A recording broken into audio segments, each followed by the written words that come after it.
Today I'm going to show you how to put your iPhone into DFU mode and recovery mode, especially for those running iOS 18. These modes are super useful for troubleshooting and restoring your device.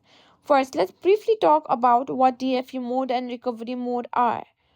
DFU or device firmware update allows your phone to interface with iTunes without loading the operating system.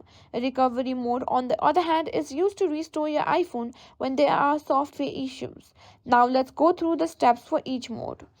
To enter DFU mode, connect your iPhone to your computer and open iTunes or Finder. Quickly press and release the volume up button, then volume down button. Now press and hold the side button until the screen goes black. Then immediately press and hold the volume down button while continuing to hold the side button for about 5 seconds.